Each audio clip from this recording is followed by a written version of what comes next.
પ્રદોષના નિયમ વિધિ વ્રતનો ફળ અને 7 વારના પ્રદોષનો મહત્વ દરેક મહિનામાં જે રીતે 2 એકાદશી હોય છે તેમજ 2 પ્રદોષ પણ હોય છે।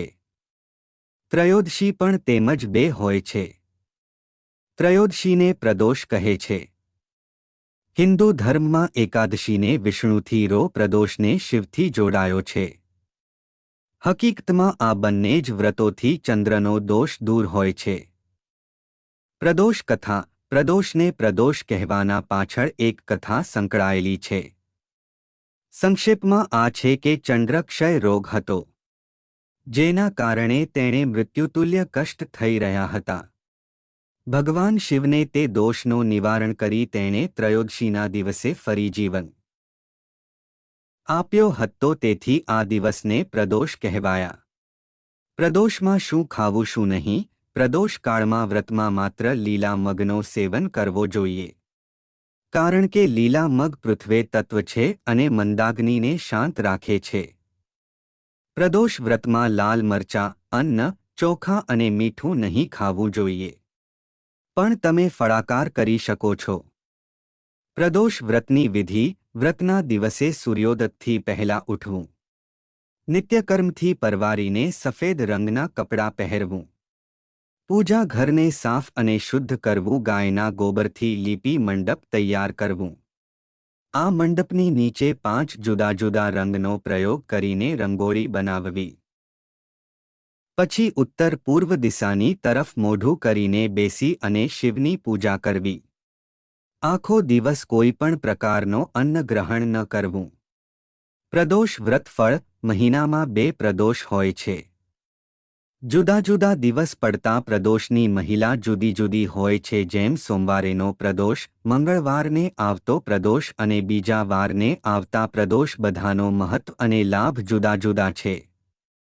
રવિવાર: જે પ્રદોષ રવિવારે પડે છે તેને ભાનુ પ્રદોષ કે રવિ પ્રદોષ કહે છે। રવિ પ્રદોષનો સંબંધ સીધો સૂર્યથી હોય છે। સૂર્ય સંબંધિત હોવાના કારણે નામ, યશ અને સન્માનની સાથે સુખ, શાંતિ અને લાંબી ઉંમર આપે છે। તેનાથી કુંડળીમાં અપયશ યોગ અને સૂર્ય સંબંધી બધી પરેશાનીઓ દૂર થઈ જાય છે।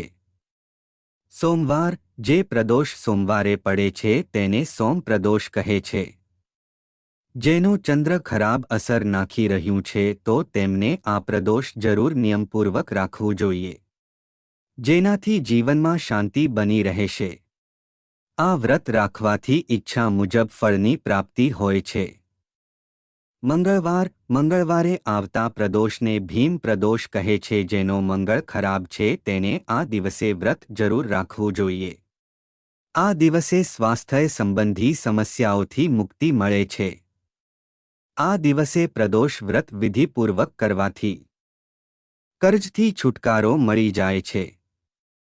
બુધવાર: બુધવારે આવતા પ્રદોષને સૌમ્યવારા પ્રદોષ પણ કહે છે। આ શિક્ષા અને જ્ઞાનની પ્રાપ્તિ માટે કરાય છે, સાથે જ આ જે પણ મનોકામના લઈને કરાય છે તે પૂર્ણ કરે છે।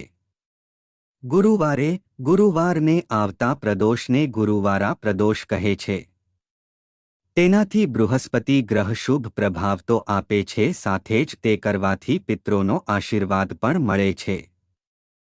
હંમેશા આ પ્રદોષ દુશ્મન અને ખતરોના વિનાશ અને દરેક પ્રકારની સફળતા માટે કરાય છે। શુક્રવાર: શુક્રવારે આવતા પ્રદોષને ભૃગુવારા પ્રદોષ કહે છે। એટલે કે જે શુક્રવારે ત્રયોદશી તિથિ હોય તે ભૃગુવારા પ્રદોષ કહેવાય છે। જીવનમાં સૌભાગ્યની વૃદ્ધિ માટે આ પ્રદોષ કરાય છે। સૌભાગ્ય છે તો ધન અને સંપદા પોતે જ મળી જાય છે। શનિવાર: શનિવારે જે તેરસ છે તો તેને શનિ પ્રદોષ કહેવાય છે। આ પ્રદોષથી પુત્રની પ્રાપ્તિ હોય છે। હંમેશા લોકો તેને દરેક પ્રકારની મનોકામના માટે અને નોકરીમાં પદોન્નતિની પ્રાપ્તિ માટે કરે છે। આખરેમાં કંઈક ખાસ: રવિ પ્રદોષ, સોમ પ્રદોષ અને શનિ પ્રદોષના વ્રતને પૂર્ણ કરવાથી તરત કાર્યસિદ્ધિ થઈને અભિષ્ટ ફળની પ્રાપ્તિ હોય છે। સર્વકાર્ય સિદ્ધિ માટે જો કોઈ વ્યક્તિ 11 કે 1 વર્ષના બધા ત્રયોદશીના વ્રત કરે છે તો તેમની બધી મનોકામના તરત જ પૂર્ણ હોય છે।